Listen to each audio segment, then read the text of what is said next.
આજે તો રાત્રે 4 વ્હીલ કાઢી નીકળી ગયા, કરી લીધા જાંબાળેવાળા મામાના દર્શન. જવાનું તો મામાદેવના ત્રીજા પાટોત્સવમાં તો અમે બધા ગાડી કાઢીને નીકળી પહોંચી ગયા જાંબાળે, નીકળી ગયા સૌથી પહેલા મામાના દર્શન કરવા. અને આ છે અમારા પટેલ, જે કાર્તિક કોમેડી યુટ્યુબ ચેનલના માલિક છે. હું પણ મામાદેવના દર્શન કરી લઉં, તમારા ભાઈને એક જલ્દી થાય એવું મામા પાસે દુઆ માંગી લો. તમે પણ દર્શન કરી લો, કોમેન્ટમાં જય મામાદેવ લખવાનું ભૂલતા નહીં. દર્શન તો કરી લીધા, ના યુટ્યુબરને વિડીયો બનાવવાનો હોય એટલે વિડીયો તો બનાવવો જ પડે.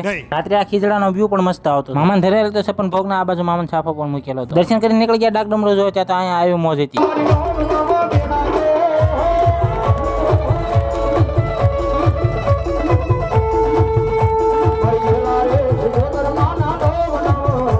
વૈષ્ણવીબેન નો રહેતા એટલે અમે નીકળી ગયા ઘરે, અમે તો મોટરમાં માંડવો જવાનું શરૂ કરી દીધું.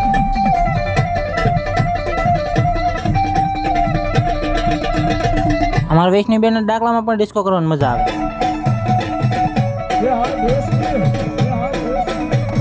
પહોંચી ગયા પાલતાના, રાત્રે પાલતાનો નજારો કંઈક આવો હોય. ઘડીક જોઈ ત્યાં ઘર આવી ગયું, ગાડીને કરી દીધી. આનો ફૂલ લોગ જોયો તો આ યુટ્યુબ ચેનલમાં આવી ગયો છે, જોઈ આવજો ને ફોલો કરતા જજો.